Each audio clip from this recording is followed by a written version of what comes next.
Commanders for Israel's Security, or CIS, is a nonpartisan movement of over 300 retired IDF generals and their Mossad, Shin Bet, and police equivalents. CIS's mission is to secure Israel's future as a strong democracy with a solid Jewish majority for generations to come. We're an organization of top Israeli retired generals who are concerned about the future of that nation. It is called Commanders for Israel's Security. Since its founding, CIS has conducted major public education campaigns and private briefings to members of Knesset, senior government and security officials, as well as major media outlets.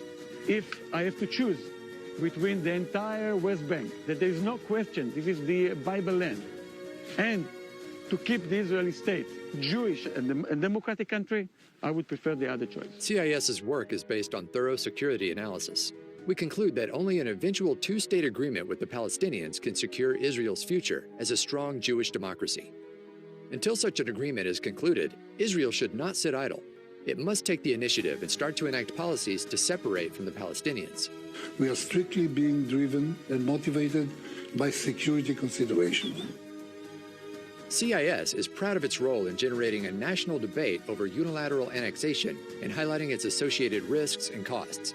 עלות הסיפוח תהיה 52 מיליארד שקלים בשנה, כל שנה. With the immediate threat of annexation behind us, CIS will soon launch Security First 2020. Updated to account for recent regional breakthroughs, this plan details the practical security, political, and civil economic measures required to advance a secure separation from the Palestinians, while paving the road for a future negotiated agreement. As a nonpartisan movement, CIS is committed to support any government that embraces our plans. To find out more, visit en.cis.org.il. We're honored to be joined today by former minister, former Israeli ambassador to China, and the current chairman of the Commanders for Israel's Security Movement, retired General Matan Vilnai. Retired general. Right, former general, of course. Former IDF Deputy Chief of Staff. I couldn't forget that. So, Matan, it's great to have you at the Jerusalem Post Conference. Thank you for being with us. But first, why don't you tell us just a bit about this movement, Commanders for Israel's Security? What's the purpose? What is it out to achieve? Commanders is a movement of 300 generals from the IDF, an equivalent from the police, from the Mossad, and from the Shabak, that believes that we need to separate from the Palestinians in order to have a Jewish democratic state in Israel. Mm-hmm. You were opposed during the run-up to the peace deal that was now reached with the United Arab Emirates, but you were opposed to the annexation that seemed to be coming. The Prime Minister Netanyahu had spoken about that annexation is going to happen, and your movement, and you especially, came out against it, said this undermines Israel, threatens Israeli security, but now it seems to be off the table in exchange for this deal with the Emiratis. Do you think it's really off the table? I hope so. I hope it's off the table. We have to remember that no one used to talk about annexation. Only in the deep, deep right, they used to talk about it. Not Prime Minister Begin, not Prime Minister Shamir, not Sharon, not Olmert, not any Prime Minister from the right never talked about it. But what makes it such a risk and a danger for Israel, in your opinion? It's, first of all, you can't separate from the Palestinians when you annex part of Judea and Samaria to the state of Israel, unilaterally. Because we must annex some of the parts to Israel, we have to discuss it only after a discussion with the Palestinians, when we'll have some kind of a peace with them, some kind of relation with them, we can have it. But people on the right, do it without it. But people on the right would say to you, with all due respect, that we've waited for the Palestinians. The Oslo Accords have not succeeded. There's intransigence. Abu Mazen's not coming to the table. How much longer can we wait? This is land that belongs to Israel. Israel should apply its sovereignty. In the Middle East, you need to have patience. Mm-hmm. Not only in the Middle East, but especially in the Middle East. And you need to think and to look to everything from generations. Not weeks, not years, not even months. You need to have patience. And at the end, the main important goal of Israel is to separate from the Palestinians in order to remain a Jewish democratic state. Because if not, it will be a binational binational state, and it's obvious. It's only a matter of time. There will be most of the population will be Palestinians. So what we are talking about. Right.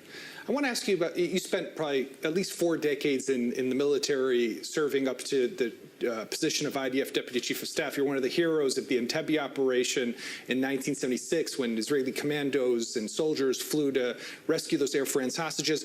On the table now, sorry. And speaking about Entebbe, yeah. Everyone remember whatever you want to remember. I remember one thing. The government was sure that we can't do it. But we, a small group of officers from the mid-level of colonel, decided that we can do it. It was our decision, not their decision. Although they took a cabinet meeting and everything, it's okay. But our belief that we can do it, we went on. So on that note, the F-35 has come up as a platform that's going to be sold, this advanced stealth fighter jet, to the Emiratis in exchange, and maybe that's how President Trump was able to get them to come and normalize ties with Israel. Are you concerned? You were also Deputy Minister of Defense and Minister of the Homeland Defense in Israel. Are you concerned about the erosion of Israel's QME, its qualitative military edge? I'm not sure that I understand the answer. I believe that every Arab state that is going to have diplomatic relation with Israel, recognize the state of Israel, it's very important. Although it's not peace, because we never fought them. We never was in a war with Bahrain and with the Emirates. Right. But it's very important for us that both of them are part of the Middle East that realize that Israel is a fact. So it doesn't concern you then that the QME, the qualitative military edge, you think Israel, even if they get F-35s, will be okay? We have to discuss it. I remember many years ago, there was a weapon that was called Amram.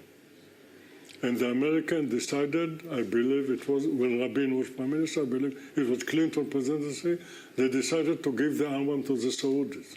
The Saudis are not our enemies. We fought not to give it to them. And about the F-35, no one talked about it. The Prime Minister don't say the real truth. I put it very... But no one talked about it. We discussed it with our Air Force, with our IDF, with our commanders. Right. Therefore, you can't do it like this.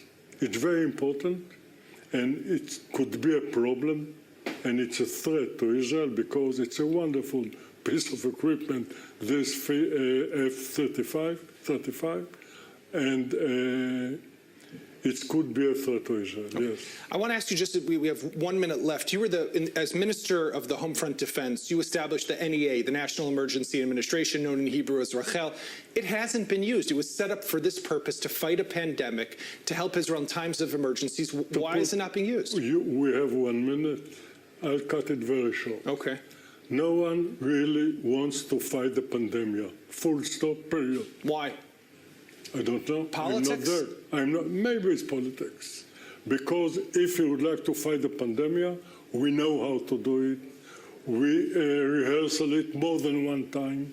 We have the right people, the right organizations, and we can do it. Till now, it's 7, 8 years, 8 months after it started already. No one is, it's politics. You have to have a cabinet and to talk about it and to have closure. It's okay, it's wonderful. But no one is really fighting it. Right. We can do it. Of course we can do it. And that's unfortunate.